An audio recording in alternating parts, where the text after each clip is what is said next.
भक्तजनों, माताओं, बहनों, सादर जय श्री कृष्ण। हमारे YouTube चैनल में आप सभी का बहुत बहुत स्वागत है। मैं हूं आपके साथ आचार्य धर्मेंद्र शास्त्री। सबसे पहले आपको और आपके पूरे परिवार को श्री कृष्ण जन्माष्टमी की बहुत बहुत शुभकामनाएं एवं बधाइयां। भगवान श्री गोपाल कृष्ण का भरपूर आशीर्वाद आप सभी के जीवन पर बना रहे।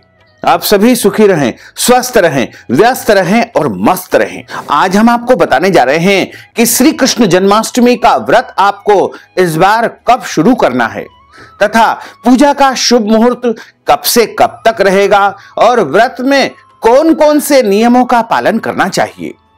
श्री कृष्ण जन्माष्टमी के पर्व पर आपको क्या करना चाहिए और क्या नहीं करना चाहिए। तो श्री कृष्ण जन्माष्टमी की संपूर्ण जानकारी इस वीडियो के माध्यम से हम आपको प्रदान करने जा रहे हैं। इस वीडियो को अंत तक आप जरूर देखिएगा तथा देखने के पश्चात अपने सभी परिचितों को, संबंधियों को, मित्रों को, रिश्तेदारों को और अन्य सभी लोगों को शेयर भी कर दीजिएगा ताकि यह महत्वपूर्ण जानकारी उन सभी को प्राप्त हो सके और प्रभु की कृपा उन पर भी सदैव बनी रहे। आज से ठीक 5249 वर्ष पूर्व द्वापर युग में भाद्रपद माह के कृष्ण पक्ष की अष्टमी तिथि को बुधवार के दिन रोहिणी नक्षत्र में जब चंद्रमा अपनी उच्च राशि में यानी वृषभ राशि में विराजित थे और अन्य समस्त ग्रह भी अपनी अपनी उच्च राशियों में विराजित थे, ऐसे शुभ समय में मथुरा नगरी में कंस के कारावास में देवकी तथा वसुदेव जी के घर में भगवान श्री विष्णु के पूर्ण पुरुषोत्तम अवतार प्रभु श्री कृष्ण का अवतरण हुआ था। प्रभु कभी भी जन्म नहीं लेते हैं, प्रभु हमेशा अवतार लेते हैं और जब जब इस पृथ्वी के ऊपर पाप बढ़ता है तब उस पाप को नष्ट करने के लिए ही प्रभु अवतार लेते हैं और प्रभु धर्म की स्थापना इस पृथ्वी पर करके पुनः गोलोक धाम को पधार जाते हैं। इस बार श्री कृष्ण जन्माष्टमी को लेकर के कतिपय पंचांगों में भ्रमपूर्ण स्थिति निर्मित कर दी है, क्योंकि जन्माष्टमी का जो पर्व है वो हमेशा भाद्रपद माह के कृष्ण पक्ष की उदय व्यापिनी अष्टमी को ही मनाना चाहिए। लेकिन वैष्णव तथा स्मार्त परंपरा के कुछ पृथक पृथक नियम है। वैसे जन्माष्टमी के 18 प्रकार के भेद हमारे पुराणों में तथा शास्त्रों में बताए गए हैं। इनमें शुद्धा, विद्या, समा, न्यूना, इस प्रकार के 18 प्रकार के जो भेद है वो हमारे पुराणों में लिखे हुए हैं। लेकिन अधिकतम धर्म ग्रंथों और पुराणों में यही लिखा हुआ है कि कभी भी सप्तमी युक्त अष्टमी का जो है व्रत नहीं करना चाहिए। सदैव नवमी युक्त जो अष्टमी होती है वो शुभ मानी जाती है तथा जिस अष्टमी तिथि को सूर्योदय का स्पर्श होता हो ऐसे शुभ समय में श्री कृष्ण जन्माष्टमी का व्रत करना चाहिए। इसे श्री कृष्ण जन्माष्टमी के अलावा गोकुला अष्टमी तथा श्री कृष्ण जयंती, श्री जयंती और भगवान श्री कृष्ण प्रागट्योत्सव के रूप में भी मनाया जाता है। प्रभु श्री कृष्ण का जन्मोत्सव है तो आप सभी पूरे परिवार के साथ बड़े ही धूमधाम के साथ में इस पर्व को मनाएं और इस दिन हर्षो उल्लास के साथ में प्रभु का श्रृंगार करें, प्रभु का पूजन करें। जिस प्रकार हम अपने बच्चों का जन्मोत्सव मनाते हैं उसी प्रकार इस कार्य को आपको करना चाहिए और पूर्ण पुरुषोत्तम प्रभु श्री कृष्ण का अवतरण दिवस हमें बड़े ही धूमधाम के साथ में मनाना चाहिए। इस बार श्री कृष्ण जन्माष्टमी जो तिथि आरंभ होगी वो 18 अगस्त 2022 गुरुवार की रात को 9:21 से अष्टमी तिथि लग जाएगी और 19 अगस्त 2022 यानी शुक्रवार की रात को 11 बजे अष्टमी तिथि समाप्त हो जाएगी। तो कुछ पंचांगों में लिखा हुआ है कि जिस दिन रात्रि के 12 बजे अष्टमी तिथि रहती है उसी दिन श्री कृष्ण जन्माष्टमी का पर्व मनाना चाहिए। लेकिन हमारे धर्म ग्रंथों और पुराणों में लिखा हुआ है कि कभी भी आपको सप्तमी युक्त जन्माष्टमी का व्रत नहीं करना चाहिए। जिस प्रकार शुद्ध जल में एक बूंद भी यदि मदिरा का गिर जाए तो वह अपवित्र माना जाता है, उसी प्रकार से यदि अष्टमी को तनिक मात्र भी सप्तमी स्पर्श करती है तो वह अशुद्ध हो जाती है, अपवित्र हो जाती है। इसलिए हमेशा ध्यान रखें कि उदय व्यापिनी यानी जिस अष्टमी को सूर्योदय स्पर्श करता हो उसी दिन जन्माष्टमी का पर्व मनाना चाहिए। तो इस बार श्री कृष्ण जन्माष्टमी का जो सर्वोत्तम व्रत का दिन रहेगा, पूजा का दिन रहेगा और भगवान के प्रागट्योत्सव का दिन रहेगा, वो 19 अगस्त 2022 शुक्रवार का दिन ही रहेगा, क्योंकि इस दिन उदय व्यापिनी अष्टमी तिथि है तथा नवमी को स्पर्श करने वाली अष्टमी तिथि है। इसलिए दोनों ही परंपरा से इस दिन की जो श्री कृष्ण जन्माष्टमी है वो परम शुद्ध मानी गई है। इसलिए आप सभी भक्तजन, वैष्णवजन, माताएं बहनें और जो भी श्री कृष्ण जन्माष्टमी का, गोकुलाष्टमी का व्रत करते हैं, उन सभी को 19 अगस्त 2022 शुक्रवार के दिन ही श्री कृष्ण जन्माष्टमी का व्रत करना चाहिए। और इस व्रत का पारणा यानी व्रत खोलने का जो समय रहेगा वो 20 अगस्त 2022 शनिवार को सुबह 5:52 से लेकर के सुबह 9:52 तक आपको व्रत का पारणा कर लेना चाहिए। कुछ घरों में, कुछ परिवारों में इस प्रकार की परंपरा है कि पूरे दिन व्रत रखते हैं और भगवान का जन्मोत्सव मनाने के बाद में भोजन ग्रहण कर लेते हैं।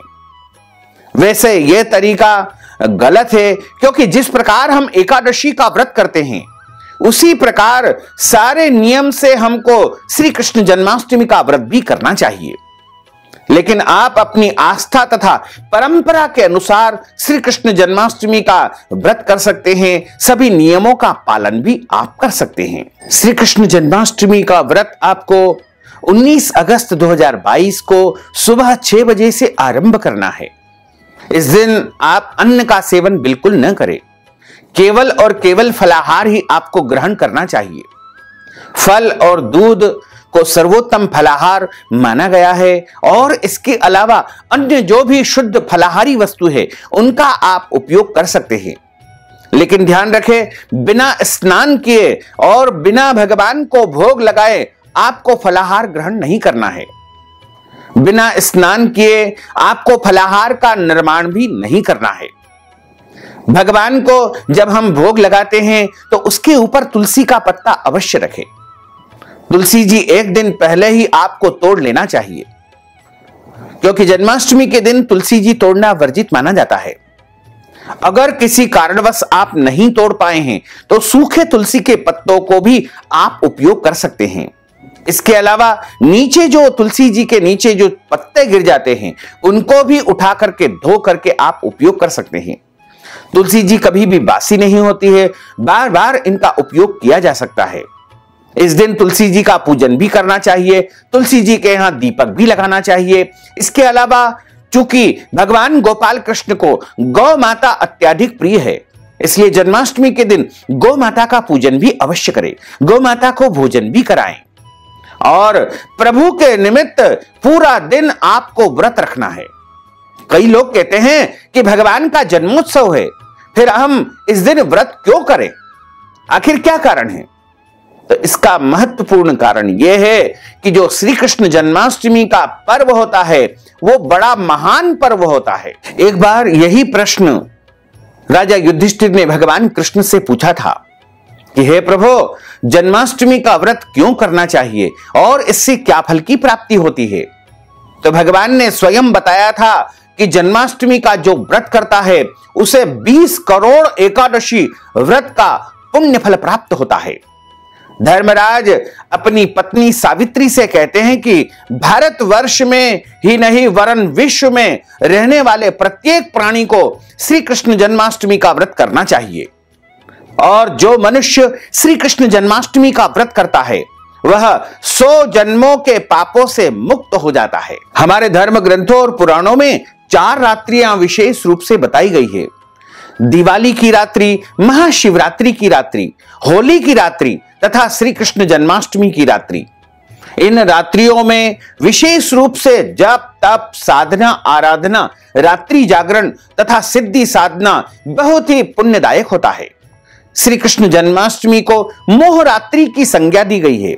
इस रात में योगेश्वर प्रभु श्री कृष्ण का ध्यान, नाम अथवा मंत्र जाप करने से और व्रत करने से मोह माया से मनुष्य को मुक्ति प्राप्त हो जाती है और उसके जाने अनजाने में कायिक, वाचिक और मानसिक, यानी हमारे द्वारा यदि शरीर से कोई पाप हो जाते हैं, वाणी से हमारे द्वारा कोई पाप हो जाते हैं, या फिर मन से विचार करने के द्वारा हमारे द्वारा कोई पाप हो जाते हैं, उन सब को नष्ट करने वाला कोई और व्रत नहीं, केवल श्री कृष्ण जन्माष्टमी है। और जन्माष्टमी को व्रत राज की संज्ञा दी गई है, इसलिए इस व्रत को प्रत्येक प्राणी को अवश्य ही करना चाहिए। शिव पुराण के कोटि रुद्र संहिता के अध्याय 37 में लिखा हुआ है कि जन्माष्टमी का व्रत प्रत्येक मनुष्य को करना चाहिए। इससे महान पुण्य फल की प्राप्ति होती है तथा अनेकों जन्म के पाप नष्ट हो जाते हैं। जन्माष्टमी एक तो उत्सव है, दूसरा महान पर्व है, तीसरा महान व्रत और उपवास का पावन दिन है। वायु पुराण में और कई ग्रंथों में जन्माष्टमी के दिन की महिमा लिखी हुई है। जो जन्माष्टमी की रात्रि को उत्सव के पहले अन्न ग्रहण कर लेता है, भोजन कर लेता है, वह नराधम है। और ऐसा भी लिखा हुआ है कि जो उपवास करता है, जप करता है, ध्यान करता है और उत्सव मनाता है, उसके बाद कोई भी वस्तु का यदि वह सेवन करता है तो वह अपने कुल की 21 पीढ़ियों को तार लेता है और वह मनुष्य परमात्मा को साकार रूप में अथवा निराकार तत्व में पाने में सक्षम हो जाता है और परमात्मा की तरफ वह मनुष्य आगे बढ़ता है।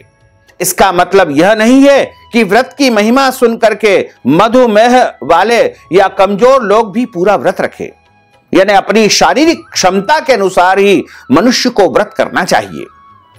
बालक, अति कमजोर तथा वृद्ध लोग अपने शरीर के अनुकूल इस व्रत को करें और थोड़ा बहुत फलाहार या फल खा करके इस व्रत का पालन करें और अच्छी प्रकार से अपने शरीर की रक्षा करते हुए ही मनुष्य को व्रत करना चाहिए, क्योंकि मनुष्य का सबसे पहला धर्म है अपने शरीर की रक्षा करना। जन्माष्टमी के दिन अथवा रात में जागरण करने से अनंत गुना फल की प्राप्ति होती है तथा पूरी रात जागरण करके जप करने से, ध्यान करने से, तप करने से मनुष्य को परम सिद्धि प्राप्त हो जाती है। भगवान श्री कृष्ण का जो बीज मंत्र है, ओम क्लीं कृष्णाय नमः, इस महामंत्र को यदि कोई भी मनुष्य जन्माष्टमी की रात्रि में जप लेता है तो उसके जीवन की प्रत्येक इच्छाएं पूर्ण हो जाती है। भविष्य पुराण के अनुसार जन्माष्टमी का व्रत संसार में सुख, शांति और प्राणी वर्ग को रोग रहित जीवन प्रदान करता है। अकाल मृत्यु को यह व्रत टालने वाला है, गर्भपात के कष्टों से बचाने वाला है तथा दुर्भाग्य और कलह को दूर करने वाला यदि कोई व्रत है तो वो श्री कृष्ण जन्माष्टमी है। इसलिए जन्माष्टमी का व्रत प्रत्येक मानव मात्र को अवश्य ही करना चाहिए। आप अपनी शारीरिक क्षमता के अनुसार व्रत करें, लेकिन ध्यान रखें जो भी मनुष्य व्रत करता है उसको कुछ महत्वपूर्ण नियमों का भी पालन करना चाहिए। जैसे एक दिन पूर्व उसको लहसुन, प्याज, मांस, मदिरा का परित्याग कर देना चाहिए तथा एक दिन पहले चावल नहीं खाना चाहिए, एक दिन पहले मसूर की दाल भी नहीं खाना चाहिए और एक दिन पहले केवल एक समय भोजन उनको करना चाहिए और ब्रह्मचर्य व्रत का पालन करते हुए अगले दिन सुबह, जन्माष्टमी वाले दिन सुबह जल्दी उठे, ब्रह्म मुहूर्त में स्नान करे तथा शुद्ध और पवित्र वस्त्र धारण करे। मैले कपड़े उनको बिल्कुल नहीं पहनना चाहिए, धुले हुए वस्त्र धारण करे, फटे हुए वस्त्र नहीं होना चाहिए। सिल करके उनको पहन सकते हैं, लेकिन फटे कपड़े कभी भी नहीं पहनना चाहिए। फटे कपड़े पहनने से घर में दरिद्रता आती है, गरीबी आती है तथा जन्माष्टमी के दिन दाढ़ी कटिंग नहीं करवाना चाहिए, शेविंग नहीं करवाना चाहिए। शरीर के अंग के कोई भी बाल काटना तथा कटवाना वर्जित माना जाता है। इस दिन नाखून भी काटना या कटवाना वर्जित माना जाता है। इसके अलावा इस दिन ब्रह्मचर्य व्रत का पालन करना चाहिए। जन्माष्टमी के दिन घर में लहसुन, प्याज, मांस, मदिरा का उपयोग बिल्कुल नहीं करना चाहिए। मसूर की दाल का भी उपयोग नहीं करना चाहिए। इस दिन चावल का उपयोग भी नहीं करना चाहिए, क्योंकि भगवान कृष्ण या विष्णु की पूजा में या व्रत में चावल का उपयोग नहीं करना चाहिए। इस दिन भूमि पर शयन करना चाहिए तथा इस दिन ध्यान रखें, आप काले कपड़े बिल्कुल न पहने। यदि आप चाहें तो पीले कपड़े पहन सकते हैं, लाल वस्त्र पहन सकते हैं, सफेद वस्त्र पहन सकते हैं या अन्य पवित्र रंगों के कपड़े आप धारण कर सकते हैं। मन में बुरे विचार बिल्कुल भी उत्पन्न नहीं होना चाहिए। मन भी हमारा पवित्र होना चाहिए। और इसी प्रकार इस दिन आपको गौ माता की पूजा करना है, तुलसी जी की पूजा करना है, सात्विक फलाहार ही आपको ग्रहण करना है। बहुत अधिक फलाहार भी नहीं करना चाहिए, क्योंकि बहुत अधिक फलाहार करने से भी निद्रा सताने लगती है। इसी तरह इस दिन में सोना नहीं चाहिए। बड़े बुजुर्ग या फिर माता पिता या गुरु या देवी देवता या शास्त्रों की बुराई अथवा अनादर या अपमान बिल्कुल नहीं करना चाहिए। अगर आपके घर में जन्म अथवा मृत्यु का सूतक यदि लग जाता है तो ऐसी अवस्था में आप व्रत तो कर सकते हैं, व्रत के नियमों का भी पालन कर सकते हैं, लेकिन भगवान का स्पर्श तथा पूजन कार्य इस दिन आप नहीं कर सकते हैं। जो माताएं बहनें रजस्वला धर्म यानी पीरियड की अवस्था में यदि आ जाती है तो वो भी व्रत कर सकती है, व्रत के नियमों का भी पालन कर सकती है, लेकिन उनको इस दिन जो है भगवान का स्पर्श तथा पूजन कार्य नहीं करना चाहिए। जन्माष्टमी के दिन किसी भी परिस्थिति में आपको अन्न का सेवन बिल्कुल नहीं करना चाहिए। यदि आपकी शारीरिक क्षमता कमजोर है तो भगवान के जन्मोत्सव के बाद यानी 19 और 20 की मध्य रात्रि 12 बजे भगवान का जन्मोत्सव मनाया जाएगा। और जन्मोत्सव होने के बाद यदि आप चाहें तो भगवान को भोग लगा करके भोजन ग्रहण कर सकते हैं, लेकिन प्रयास करें कि अगले दिन सुबह ही आप व्रत का पारणा करें। यानी 20 अगस्त को सुबह 5:52 से लेकर के 9:52 के बीच ही आपको व्रत का पारणा करना चाहिए, यानी व्रत खोलना चाहिए। वैसे तो श्री कृष्ण जन्माष्टमी का पूरा दिन ही सर्वार्थ सिद्धिदायक माना जाता है। प्रत्येक शुभ कार्यों को करने के लिए यह दिन परम पवित्र माना गया है। लेकिन आप यदि शुभ मुहूर्त या फिर चौघड़ी के विचार से यदि पूजन कार्य करना चाहते हैं तो सुबह 6 बजे से लेकर के आप जो है 10:30 बजे तक शुभ मुहूर्त में भगवान का पूजन अर्चन कर सकते हैं। कोई भी नया कार्य आप शुभारंभ कर सकते हैं। इसके अलावा दोपहर में 12 बजे से लेकर के 1:30 बजे के बीच भी आप भगवान का पूजन कार्य या फिर शुभ कार्य संपादित कर सकते हैं। तथा शाम के समय अगर आप भगवान का पूजन अर्चन करना चाहते हैं, शुभ कार्य संपादित करना चाहते हैं, तो शाम को 4:30 बजे से लेकर के 6 बजे तक भी आप भगवान का पूजन अर्चन कर सकते हैं, शुभ कार्य का शुभारंभ कर सकते हैं। तथा रात्रि के समय अगर आप भगवान का पूजन अर्चन करना चाहते हैं, शुभ कार्य का शुभारंभ करना चाहते हैं, तो आप रात्रि में 9 से लेकर के 10:30 बजे तक भी भगवान का पूजन अर्चन कर सकते हैं। इसके अलावा सबसे श्रेष्ठ और स्वयं सिद्ध जो मुहूर्त है, जिसे निशीत काल कहा जाता है, मध्य रात्रि का समय कहा जाता है, और इस समय ठीक मध्य रात्रि 12 बजे भगवान पूर्ण पुरुषोत्तम का अवतार हुआ था। इसलिए रात्रि 11 बजे से लेकर के 1 बजे तक का जो समय रहेगा, यानी 19 और 20 की मध्य रात्रि 11 बजे से लेकर के 1 बजे का जो समय रहेगा, ठीक 2 घंटे का समय वह सिद्धिदायक समय माना जाता है। प्रभु के प्रागट्य अवसर से 1 घंटे पहले से लेकर के 1 घंटे बाद का जो समय माना जाता है, वो अपने आप में स्वयं सिद्ध समय माना जाता है। इस समय में आप भगवान का पूजन अर्चन करें, भगवान को श्रृंगार धरावे तथा खीरा ककड़ी में उनको स्थापित करें, और उसके बाद 12 बजे के पूर्व खीरा ककड़ी को गर्भ की उपमा दी गई है, उससे बाहर निकाल करके उनको शुद्ध जल से स्नान कराएं, पंचामृत से स्नान कराएं तथा उनको केसर के जल से स्नान कराएं, और प्रभु को सुंदर वस्त्र आभूषण धारण करवाएं, मोतियों की माला, बांसुरी, मोर पंख उनको धारण कराएं और जो जो भी श्रृंगार की वस्तु है प्रभु को धारण कराएं, क्योंकि हमारे शास्त्रों में लिखा हुआ है कि प्रभु को जन्माष्टमी की रात्रि में जो भी भक्त लाड़ लड़ाता है उसको जन्म जन्मांतर में कभी भी जो है किसी भी प्रकार का कष्ट नहीं होता है, यानी उसको हमेशा प्रेम मिलता है, स्नेह मिलता है और उसके जीवन का दुर्भाग्य समाप्त हो जाता है। साक्षात पूर्ण पुरुषोत्तम को जो पलने में झुलाता है उसको इस संसार चक्र में कभी भी कोई कष्ट भोगना नहीं पड़ता है। और प्रभु को माखन मिश्री का भोग लगाएं, धनिया पंजीरी, धनिये को पीस करके उसको घी में सेक करके उसमें पीसी हुई शक्कर मिला करके और भगवान को भोग लगाया जाता है। पंचामृत का भोग लगाया जाता है, दूध, दही, शहद, शक्कर, घी ये पंचामृत होता है। माखन मिश्री का भोग लगाया जाता है, पंचमेवा का भोग लगाया जाता है। इसके अलावा जो ऋतुफल आपके यहाँ प्राप्त होते हैं जैसे केला है, सेवफल है, अनार है, चीकू है, अंगूर है या जो भी अन्य फल आपके यहाँ उपलब्ध होते हैं उन सभी फलों का भोग प्रभु को लगाना चाहिए। लेकिन ध्यान रखें, प्रभु बिना तुलसी जी के पत्ते के भोग नहीं लगाते हैं, इसलिए तुलसी जी की व्यवस्था अवश्य कर लेवे, क्योंकि तुलसी जी जब आप भोग के ऊपर रखेंगे तभी उस भोग को प्रभु स्वीकार करेंगे। और प्रभु की मध्य रात्रि ठीक 12 बजे आरती उतारे, उसके बाद पूरे परिवार के साथ में भजन कीर्तन करे। मटकी फोड़ के आयोजन भी इस रात्रि में संपन्न होते हैं। इसके अलावा बड़े ही धूमधाम के साथ में नृत्य उत्सव आदि हमको मनाना चाहिए, नाचना चाहिए, गाना चाहिए।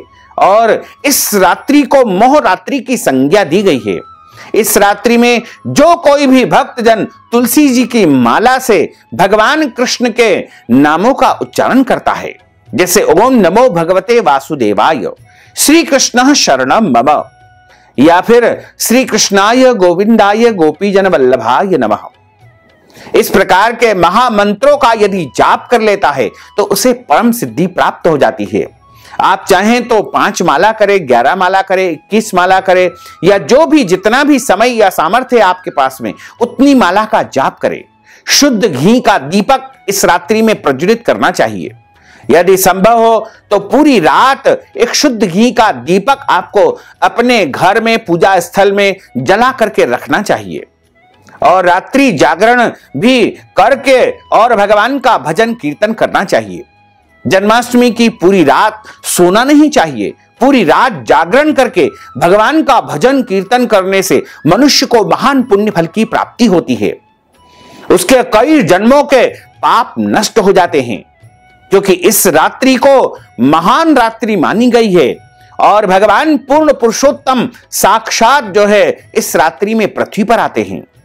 और देखते हैं कि कौन कौन भक्त उनके नामों का उच्चारण कर रहा है, कौन कौन भक्त उनके प्रागट्य उत्सव में बड़ी ही धूमधाम से मगन हो जाते हैं। तो प्रभु कृष्ण कन्हैया का, बाल गोपाल जी का जन्म आपको बड़े ही धूमधाम के साथ में मनाना चाहिए। ध्यान रखें, प्रभु की पूजा में भाव महत्वपूर्ण होता है, विधि विधान महत्वपूर्ण नहीं होता है। भावपूर्ण सेवा ही प्रभु स्वीकार करते हैं, विधि विधान की उनको कोई आवश्यकता नहीं होती है, क्योंकि प्रत्येक विधान उनके द्वारा बनाया हुआ है, प्रत्येक समय प्रत्येक काल प्रभु के द्वारा बनाया है, इसलिए उनके लिए किसी भी प्रकार का कोई बंधन नहीं होता है। जन्माष्टमी के दिन कई लोग ये कहते हैं कि भगवान को भोजन का भोग लगा सकते हैं क्या? तो हम आपको स्पष्ट कर दें कि भगवान को आप भोजन का भोग भी लगा सकते हैं, भगवान को आप चावल का भोग भी लगा सकते हैं, भगवान को अन्न का भोग भी लगा सकते हैं, क्योंकि व्रत तो भक्तों को करना है, भगवान को व्रत थोड़ी कराया जाता है क्या? आपने सुना होगा कि श्री जगन्नाथ जी को जगन्नाथपुरी में एकादशी के दिन चावल का भोग लगाया जाता है। तो प्रभु को किसी भी प्रकार का कोई दोष नहीं होता है, प्रभु के लिए कोई नियम नहीं है, वो तो सारे नियम को बनाने वाले हैं, उनके हाथ में इस संसार की डोर है। ये सारे नियम हम भक्तों के लिए हैं, हमारे लिए हैं। तो आप सभी इन नियमों का पालन करते हुए 19 अगस्त 2022 शुक्रवार को श्री कृष्ण जन्माष्टमी का व्रत करें तथा उसके अगले दिन यानी 20 अगस्त 2022 को व्रत का पारणा करें, नंद महोत्सव मनाएं और बड़े ही धूमधाम से श्री कृष्ण जन्माष्टमी गोकुलाष्टमी का पर्व आपको मनाना चाहिए। और इस दिन आप यदि कोई नए कार्य का शुभारंभ करना चाहते हैं, अगर आप नया वाहन खरीदना चाहते हैं, नया घर का निर्माण कार्य या गृह प्रवेश भी यदि आप करना चाहते हैं तो इस दिन कर सकते हैं, क्योंकि प्रभु का दिन है, इसलिए कोई दोष नहीं है। इसके अलावा नया पदभार भी आप ग्रहण कर सकते हैं, नए कार्यालय का शुभारंभ भी आप कर सकते हैं, या आपके जीवन में कोई भी ऐसा महत्वपूर्ण कार्य यदि आप करना चाहते हैं तो श्री कृष्ण जन्माष्टमी का दिन परम सिद्धिदायक माना जाता है। हालांकि इस बार रोहिणी नक्षत्र का संयोग इस रात्रि में नहीं मिल पा रहा है, लेकिन 19 अगस्त की रात्रि को 1:52 से रोहिणी नक्षत्र आरंभ हो जाएगा, जो कि अगले दिन पूरे दिन रहेगा और अगली रात्रि 4:39 तक रोहिणी नक्षत्र रहेगा। तो आप उदय व्यापिनी जो जन्माष्टमी है 19 अगस्त 2022 शुक्रवार को है, इसी दिन व्रत रखें तथा अगले दिन व्रत का पारणा करेंगे तो प्रभु गोपाल कृष्ण का भरपूर आशीर्वाद आपके जीवन पर सदैव बना रहेगा। तो भक्तजनों, माताओं, बहनों, अगर आप श्री कृष्ण जन्माष्टमी के शुभ अवसर पर हमारे माध्यम से कोई भी पूजन पाठ अनुष्ठान या मंत्र जाप करवाना चाहते हैं, उपाय करवाना चाहते हैं, तो आप हमें पेटीएम के माध्यम से नगद राशि पहुंचा करके, गूगल पे के माध्यम से, फोन पे के माध्यम से, अकाउंट नंबर के माध्यम से या फिर व्हाट्सएप पेमेंट के माध्यम से नगद राशि पहुंचा करके श्री कृष्ण जन्माष्टमी पर अपने नाम तथा गोत्र को हमारे व्हाट्सएप पर भेज करके श्री कृष्ण जन्माष्टमी का परम पुण्य फल प्राप्त कर सकते हैं तथा अपने जीवन की समस्त इच्छाओं को पूर्ण कर सकते हैं। तो भक्तजनों, माताओं, बहनों, हमने जो ज्ञानवर्धक जानकारी आपको प्रदान की है उसको आप अधिक से अधिक लोगों को शेयर करिएगा, लाइक करिएगा, कमेंट करिएगा, और यदि अभी तक आपने सब्सक्राइब नहीं किया है तो अभी और इसी समय सब्सक्राइब अवश्य कर लीजिए। आपको और आपके पूरे परिवार को सादर जय श्री कृष्ण, सादर धन्यवाद।